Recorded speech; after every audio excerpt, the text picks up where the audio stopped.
ଆଜି ଭବାନୀ ଦେବୀ ଏବଂ ମହେନ୍ଦ୍ର ଦୁଇ ଜଣ ମିଶି କଥାବାର୍ତ୍ତା ହେବେ। ମୁଁ ତେଜସ୍କୁ କେତେ ଭଲ ପାଏ। ଆଜି ତେଜସ୍କୁ ମୁଁ ବହୁତ ଭଲ ପାଏ। ଆଜି ସନ୍ଧ୍ୟାବେଳେ ଆମେ ଛୋଟିଆ ପାର୍ଟିଟିଏ ରଖିବା। ତୁମେ ଠିକ୍ ସମୟରେ ଆସିବ ମହେନ୍ଦ୍ର ବାବୁ। ମୁଁ ପିଲାମାନଙ୍କୁ ଜଣାଇ ଦେବି। ଆଜି ଆମେ କାର୍ତ୍ତିକଙ୍କୁ କମ୍ପାନୀର ସିଇଓ ବୋଲି ଜଣାଇବା। ଆଜି ତ୍ରିନାଲି ଏବଂ ତେଜ ଦୁଇ ଜଣ ମିଶିକୁ ଅଫିସକୁ କାମ କରିଦେବେ।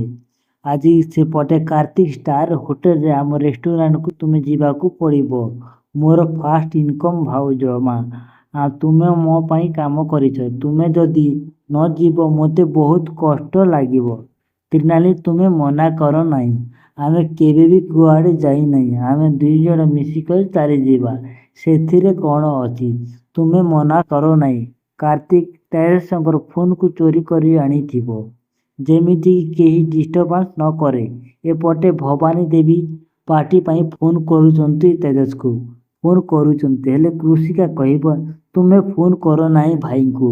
ମୁଁ ଯେତେ କାମ ଅଛି ମୁଁ ସବୁ ସାରିଦେବି। ଦିଦି ତ ଏବେ ନାହାନ୍ତି, ତାଙ୍କର କାମକୁ ମୁଁ କରିବି। ଆଜିର ଭିଡ଼ିଓଟି କେମିତି ଲାଗିଲା ଆମକୁ ଲାଇକ୍, ସେୟାର ଓ କମେଣ୍ଟ କରି ନିହାତି ଜଣାଇବେ। ଏମିତି